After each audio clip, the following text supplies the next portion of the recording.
ધરમપુરના આદિવાસી વિસ્તારોમાં એચપી ગેસની અછત, તાત્કાલિક પગલાં ન લેવાય તો તાળાબંધીની ચીમકી। 8 ઓક્ટોબર 2024ના રોજ ધરમપુર ખાતે આવેલી એચપી ગેસ એજન્સીમાં છેલ્લા 2 અઠવાડિયાથી ગેસ સિલિન્ડરોની અછતને કારણે આદિવાસી વિસ્તારોના લોકો ભારે મુશ્કેલીનો સામનો કરી રહ્યા છે। તહેવારોની નજીક આવતા ગ્રાહકોને તાત્કાલિક સિલિન્ડર પૂરા કરવા માટે વાંસદા ચીખલીના ધારાસભ્ય અનંત પટેલના માર્ગદર્શન હેઠળ ધરમપુર તાલુકા અપક્ષ સભ્ય કલ્પેશ પટેલ દ્વારા કલેક્ટર શ્રી વલસાડ, પ્રાંત અધિકારી ધરમપુર અને ડિસ્ટ્રિક્ટ સપ્લાય ઓફિસર વલસાડને ફરિયાદ આપવામાં આવી હતી। જો ટૂંક સમયમાં સમસ્યાનું નિરાકરણ ન કરવામાં આવે તો એજન્સી સામે તાળાબંધી કરવાની ચીમકી પણ આપવામાં આવી છે। બધાએ ફરિયાદ કરી છે। પાણીની સગવડ નથી, છેલ્લા 2 કલાકથી 3 કલાક બધાની વલ્લા પાણીની સગવડ કરાવો, કારણ કે આ તો હદ થાય અમારા લોકો 2-3 કલાકથી ઉભા રહે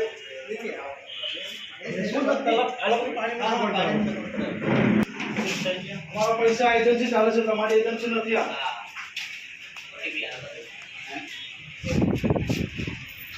બે બાટલા પાણી નહીં મૂકી આપો તમે યાર, મૂકો ત્યાં બહાર પાણી બાટલા 2 મૂકો પહેલા। 15 દિવસથી અમારા ગામમાં ગેસના બોલા નથી, ત્યાંના તમામ લોકોની ફરિયાદ છે। વિરોધ માટે પાણીથી મેં અત્યારે મળીને આવ્યો, ત્યાં પણ ગેસના બોલા નથી। દિવાળી સામે છે, ગેસના બોલાની તો શું કરું? અને હમણાં એક ભાઈ મને ફરિયાદ કરી કે બિલ, સિટીના બિલ ડાયરેક્ટ અંદર આવી જાય છે। એ તો 19 તારીખના પેલા જે આપણે બિલ ખરા ને એટલે એડવાન્સ બુકિંગ કરે ને, એ 19 અમારો લોકો એડવાન્સ બુકિંગ નથી કરતા, એ બી એડવાન્સ બુકિંગ કરે છે નથી। આપણે તો ગામડે તો સેમ ટુ સેમ જે દિવસે પેલા જાય ને એ દિવસે બુકિંગ કરીને આપી દીધી। પણ ક્યારે ગામડે તો 15 દિવસથી ગેસ જ નથી એટલે આવ્યો। ગયા વીકથી તો શું કે પ્રોબ્લેમ હોય છે પછી બંધ કરી દો, લોકોને ખબર પડે કે બીજો કઈ વિકલ્પ તૈયાર કરીએ। એક ગાડી પેલી આવતી હતી ને, એક ડ્રાઈવર બી પેલો પછી જતો રહી છે છોડીને। એ તમારો પ્રોબ્લેમ છે, હવે એ તો તમારે સોલ્વ કરવાનો છે। એટલે કંપનીમાં હવે એટલી રજૂઆત કરી, વચ્ચે ગાડી આવી રવિવારે તો પછી જાવ શોખની મળે તો આપણા જ માણસ છે। શોખ તો કોઈને જ નથી, આ લોકોને તો લાઈનમાં ઉભી રહેવાનો બી શોખ નહીં મળે। આ લોકો તો હવે પરિસ્થિતિ 100-200 રૂપિયા રોજમાં કામ પર જાય, રોજ બગાડીને આવે। આજ સુધી એવી પરિસ્થિતિ નહીં સર્જાઈ ગઈ। આ પહેલી વાર આવું અત્યારે સર્જાય છે, હા સર્જાય તો સર્જાય છે ને। આ પ્રાઇવેટ ગાડીમાં તમે તમારી જવાબદાર વ્યક્તિ છો તો એનું નિરાકરણ કરવાની જવાબદારી બી તમારી આવે। એ તો અમારી જ છે ને। તો પછી તમે જવાબદારીમાંથી હાથ ઊંચા કરો, કેવી રીતે હાથ ઊંચા કરીએ? એમ ત્યાંથી ઉપરથી દોષી આવે એમ કેવો તો ત્યાંથી મોકલાવે ને પ્રાઇવેટ જો તો તમે એને લખો, ફરિયાદ કરો, અમારા લોકો આટલા લાઈન ઉભા રહેશે। મારી વાત પહેલા સાંભળી લે। પ્રાઇવેટ ગાડીમાં લોકો કેમ મોકલાવે એ ખબર નહીં પડે, અને આપણા કંપનીની ગાડીઓ એની જે જ છે એવું એ લોકો પ્રાઇવેટ ગાડીમાં ત્યાંથી હા એટલે ટ્રાન્સપોર્ટની ગાડીમાં નહીં મોકલાવતા હતા। પૈસાને આપણે એડવાન્સ મારી પૈસા તો આપણે એડવાન્સમાં આપી દઈએ છીએ। અમારું છે કે રવિવારે બી પેલા જે દૂર વાળાને શું છે, હમણાં નજીક વાળાને એવું થઈ ગયું કે આપણે કપટ ક્યાં સુધી જાય ને આજે બે ટેમ્પો આજે એ માંડી વાળો ચાલુ દાખલા તરીકે એક જ બોલે તો બી આપણે ચાલો કે તેમ મોકલાવતા છે।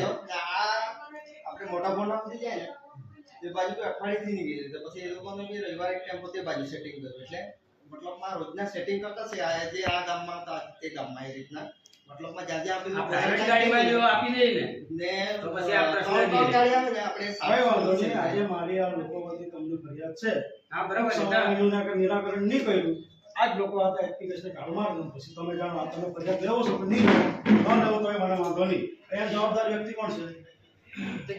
તમે છો ને, તમારે રિસીવ કરી આપવાની ફરજ આવે, ન કરી આપતા હોય તો મને વાંધો નહીં મળે, બરાબર? હા તો રિસીવ કરી આપો, જે તમારે લાગતા વળગતા એને ફોરવર્ડ કરી દેવું, નિરાકરણ કરી દઈએ રમેશભાઈ રહેવાનું ના એ તો હવે આપવાનું થાય છે, લખાઈ ગયું છે। મારે હમણાં કલેક્ટરમાં જવાનું અને પ્રાંતને અને ડીએસઓમાં આપવા જવાનું, એટલે જવાનું, એમાં કોઈ શંકાનું સ્થાન નહીં મળે। ઉપર હવે રજૂઆત કરીએ ને ત્યાં કંપનીમાં, એટલે હા કંપનીમાં રજૂઆત કરીને નહીં થાય તો પછી તમે આપી દઈએ। આ મારી ફરિયાદ છે જ આજની, હું ટૂંક સમયમાં તાળું મારવાના, મને 2-4 દિવસ લાઈન દેખાય ને આજ લોકો આ તાળું મારતા, પછી આમાં તો લોકો તો એકદમ પછી બધું પતી જ જવાનું, પછી તો કઈ રીતે તમે જાણો પતી ગયું તો સારું, રેગ્યુલર થઈ જાય પછી તો રિસીવ બી નહીં કરી આપતા, તમને જવાબદાર વ્યક્તિ તરીકે આપીને જાઉં છું, બરાબર? કાર્યવાહી કરી દેજો। સવારે 7 વાગ્યાથી લાઈન ઉભી હતી। કેટલા વાગે તમે ઉભેલા લાઈનમાં? આ લોકો તો અત્યારે અમે લોકો છે ને કામ કર્યા હતા એ લોકોના બિલ કપાઈ ગયા, એ લોકો જતા રહ્યા અને પ્લસ લગભગ 40-50 બિલ કપાયેલા અંદર અને એક સાથે છે ને એ લોકોએ આવ્યા તો એ લોકોને પૂછ્યું કે આ બિલ કોણ છે તો આ તો સિટીવાળા નથી, એટલે સિટીવાળા કોઈ પણ લાઈનમાં ઊભી રહ્યું એ લોકો કહેવા માટે સિટીવાળા બિલમાં જ અંદર હા ને કે અમારા ગામડાવાળા છીએ તો ગામડાવાળાને ઉભા રહ્યા કોઈ બી સિટીવાળું છે એ લોકોની બુકિંગ નહીં, અમે લોકો બુકિંગ કરતા છે એવું થોડું કંઈ એ લોકોને અલગથી અમને અલગથી ડિલિવરી આપતા નથી, અઠવાડિયાથી પ્રોબ્લેમ છે. આ તાપમાં બધા ઉભા રહેલા છે ગઈકાલે 4-5 હતા અને એ લોકોનું કહેવાનું શું હતું કે અમે સવારે 9 વાગ્યાથી ઊભા હતા અને સાંજે 4 વાગ્યા સુધી ઊભા રહ્યા અને છેલ્લે કહે કે ભાઈ બંધ થઈ ગયું. અમે તો કંઈક પાણી પીવા વગર સાફ પીવા વગર છે એટલું બધું અમને પ્રોબ્લેમ થયા છે અને આજે સવારે વહેલા 7 વાગે